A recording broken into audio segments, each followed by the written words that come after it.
How's it going, guys? Welcome back to the Patriot DIY channel. In our last video, you saw us build these lower cabinets. So today we're going to tackle the upper cabinets.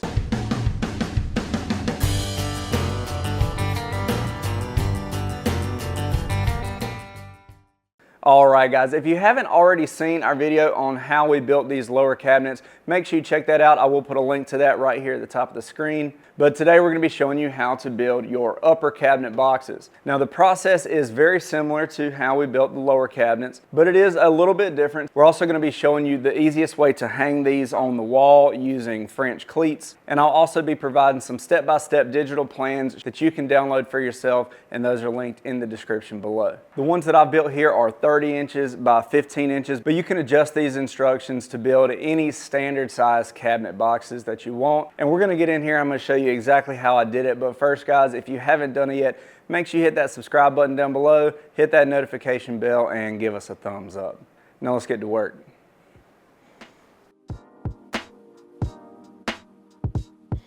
First, I'm going to cut my plywood down to rough size, and then I'll take it over to the table saw and cut it down to its final dimensions.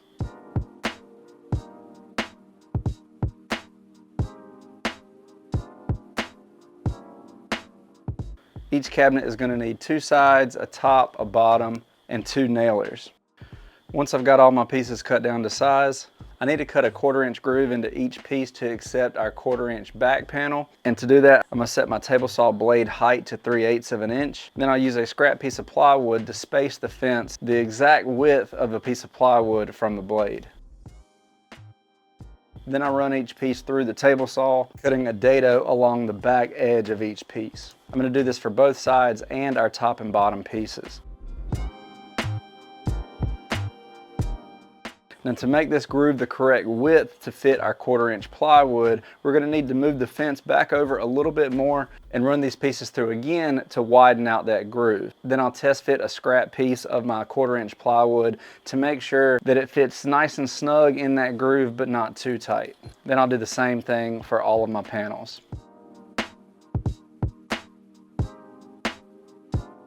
Now I need to cut another dado into our side pieces for our bottom piece to fit into. So I'm going to switch the table saw over to the dado stack, set my blade height to 3/8 of an inch, and then again I'm going to set my table saw fence the width of one piece of plywood from the blade. Then I'll run each of my sides through the table saw, cutting a 3/4 inch groove along the bottom of each panel.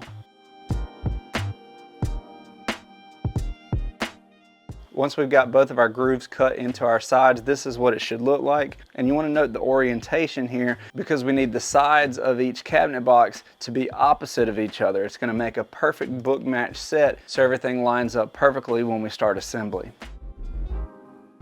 Now I'm going to take the 1/4 inch plywood over to the table saw and cut our back panels. Remember, since these are going to fit into that dado groove, they're going to need to be 3/4 of an inch wider than the distance between our two sides.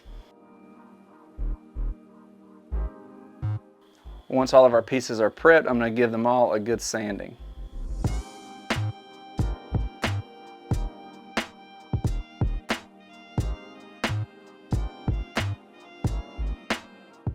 Now I'm ready to assemble the cabinet box. So I'm going to lay out my sides on the bench and add some wood glue into that 3/4 inch dado, and then put our bottom panel in place. Then to make sure everything's nice and square, I'm going to add these right angle clamps, then clamp everything up while that glue dries.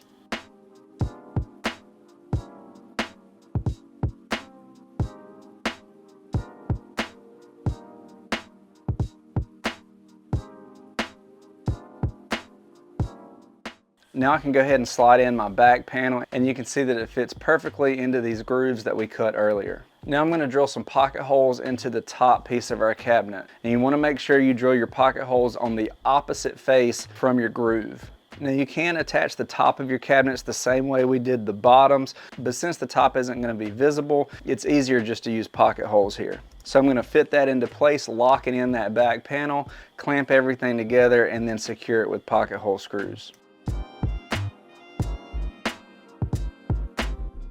Now we're ready for our nailers. So I'm going to cut some 3.5 inch strips here on the table saw, And then we want the top nailer of each of our cabinets to act as a French cleat so we can hang it on the wall. So I'll tilt my table saw blade to a 45-degree angle and cut another strip to create our French cleat. The way that's going to work is we're going to mount a strip of plywood on the wall with the opposite angle. So when we lift our cabinets into place, those two pieces are going to fit perfectly together and lock our cabinet in on the wall. This is great because it makes your cabinets easy to mount on the wall and also easy to remove or move around whenever you need to. Now I'm going to take those nailers that we just made over to the Kreg jig and drill pocket holes in each end. And note the orientation here of this French cleat we're using for the top nailer. And then we'll put on our bottom nailer, and this is just a 3.5-inch strip of plywood. There are no angles cut on that piece. And then we'll strengthen that up even more by adding some screws in from the top of our cabinet into the French cleat.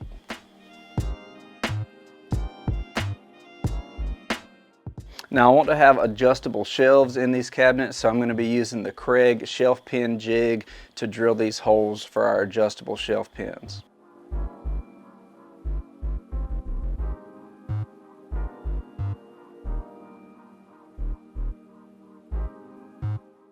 Now I'm ready to start on the face frames. For those I'm just using 1x2 select pine, and I'm going to cut those to length at the miter saw.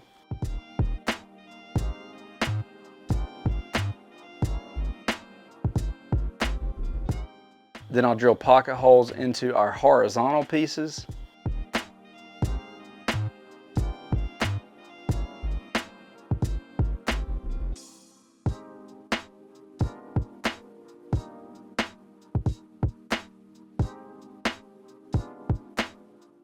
Then I'll lay out my face frame on the workbench and assemble it using glue and pocket hole screws.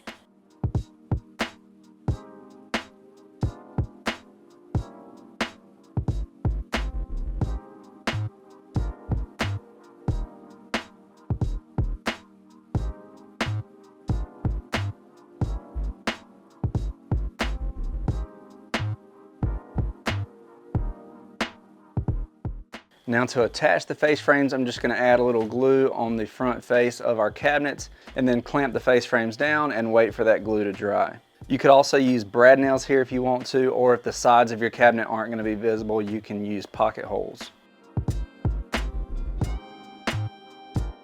While that glue is drying, I'm going to go ahead and measure and mark the location of each cabinet on the wall and go ahead and get my French cleats mounted. Now I recommend cutting your French cleats a couple inches shorter than your actual cabinet. That way you have a little bit of wiggle room. I'm going to tack those French cleats in place using brad nails and then go back and secure it with screws. Now I'll test fit the cabinet box, and you can see just how easy it is to mount these on the wall using those French cleats.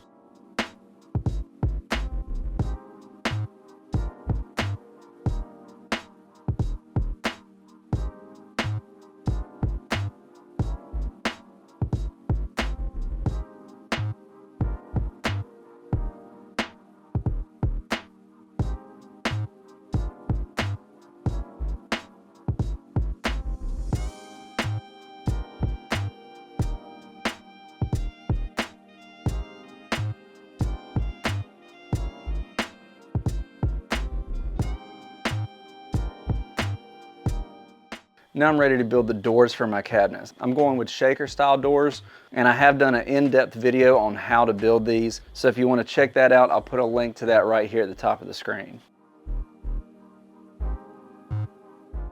Once I've got those doors built and finished, I'm ready to mount them to our cabinet boxes. This process is pretty simple. You just want to make sure it's centered and then attach your hinges following the manufacturer instructions for whatever hinges you happen to be using. And again, I go into a lot more detail about this in my cabinet door video.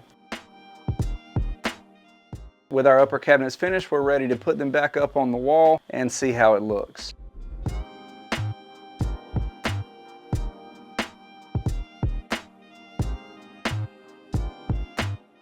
Now we test everything out and celebrate a job well done.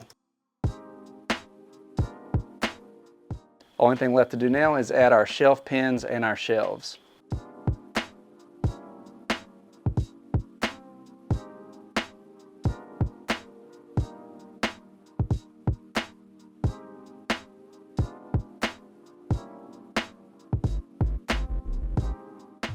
Now you might have noticed I have a huge gap here between these cabinets. The reason for that is because we're going to be going with some shelves in between these upper cabinets.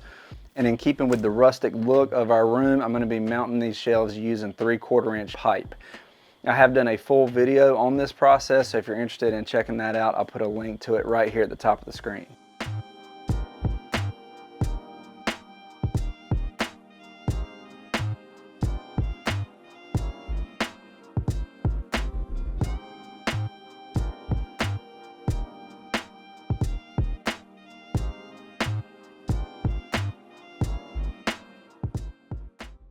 All right guys, that is it for how to build your upper cabinets. I'm really happy with how these turned out, especially the shelves going between them. I think that turned out really good. Let me know what you guys think down in the comment section below. And if you haven't seen our video on how to build the base cabinets or the shaker style doors, make sure you check those out. And don't forget, as usual, we will have links to all the tools we used in this video, as well as digital plans you can download if you want to build some cabinets like this yourself.